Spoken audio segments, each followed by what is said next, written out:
Thanks to our friends at The Motley Fool for sponsoring this video. Visit fool.com/Rive to receive the top 10 stocks to buy right now. I think it's pretty clear at this point that Uber has won its battle against Lyft and now it has a really dominant position in the ride sharing business. So, what sort of competition does it have and why does the company need to be worried? Well, really, the answer comes down to autonomous driving. And I'm not talking about Tesla robo taxis.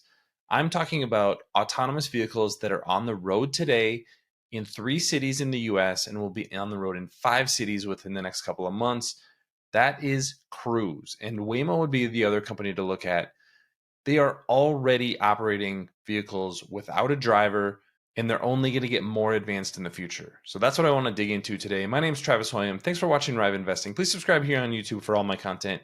And I want to start with a look at exactly what Cruise is developing. Cruise's autonomous vehicle is what's called level 4 autonomy. That means it's geo-fenced, it only operates in a certain area. If you go back to the beginning of Uber, that's actually exactly how Uber started. So I don't think we're breaking any ground here that people will actually use a geo-fenced autonomous ride sharing service as long as it's in cities where people are living. And they currently are operating in San Francisco, Phoenix, and Austin, Texas, launching in a couple more cities this summer. And I wouldn't be surprised if Cruise is operating commercial operations. That means with paid riders, they could be in 8 to 10 cities by the end of this year. The other two companies to watch in this space are Waymo, which is owned by Alphabet. They're developing autonomous driving technology. We don't exactly know what business model they want to deploy, but everything from semis to smaller vehicles, they've been retrofit on a number of different vehicles. So there's a lot of optionality in how Waymo's technology could be used. But one company that is really focused on the ride sharing space is Zoox. This is a subsidiary of Amazon, a company they bought a couple of years ago. Could basically build a very similar product to what Cruise is starting to launch with its Cruise Origin vehicle that'll come out later this year. Why is this such a threat to Uber? Well, it comes down to economics. It should be lower cost to operate these specifically built autonomous vehicles that can operate 24/7. Cruise has said their vehicle is built to operate for 1,000,000 miles. And remember that you don't have to pay a driver. So not only do you have lower costs because the vehicle itself should be lower costs, you don't have the operating cost of paying the driver. Also, that vehicle is operating 24/7 or could operate 24/7. So the supply in the market, the supply of potential rides is known by Cruise based on the number of vehicles that are available.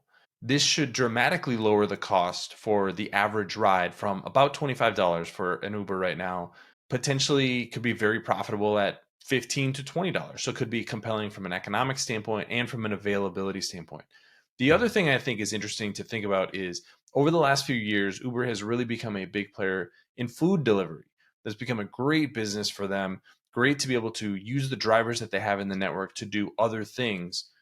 Well, Cruise vehicles are going to be able to do the exact same thing. Not only food delivery, but those vehicles could operate 24/7, like I said.